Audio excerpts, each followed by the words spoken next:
საქართველოში მყოფი უცხოელი ბიზნესმენებისა და ინვესტორებისთვის ქუთაისში ბიზნეს ფორუმი გაიმართა, რომლის მიზანი მათთვის ქალაქის ეკონომიკური განვითარების ძირითადი მიმართულებების გაცნობა იყო.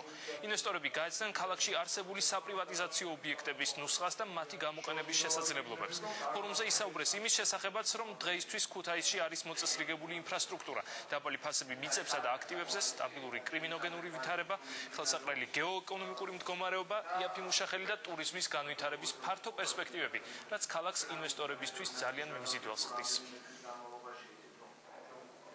სახელმწიფო ბევრს აკეთებს, დიდ ინვესტიციას დევს, აქედან გამომდინარე, კერძო ინვესტიციების შემოსვლა უკვე ჩემის აზრით არის დროული.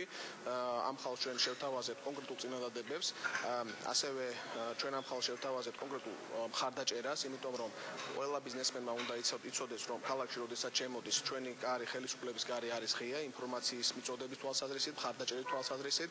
დღევანდელი ბიზნეს ფორუმი და ამ ბოლო პერიოდში ხელისუფლების მიერ დაგეგმილი ძალიან სტრატეგიული მნიშვნელოვანი პროექტები ბუნებრივი ახლა შეუწყობს ქუთაისის ეკონომიკური სტატუსის ამაღლებას და მე მოვუწოდებ ყველა ბიზნესმენს, რომელსაც გარკვეულწილად აქვს პროექტები და ასევე ფიქრობენ რამე გააკეთონ იმერეთში, მაქსიმალურად მოახდინონ ამის აქტივიზაცია. დღევანდელი ღონისძიებას ისახავს მიზნად, რომ ბიზნესმენები, ყველაზე მსხვილი ბიზნესები და კომპანიები ჩვენს ქვეყანაში გაეცნონ ქუთაისის საინვესტიციო გარემოს, რა პოტენციალი არსებობს და სად შეუძლიათ მათ ჩადონ ფული. ეს არის ინფრასტრუქტურული პროექტები, ეს არის მრეწველობა, ეს არის სხვადასხვა გადამამუშავებელი საწარმოები, სოფლის მეურნეობა, ენერგეტიკა, ტურიზმი რა საკვირველია.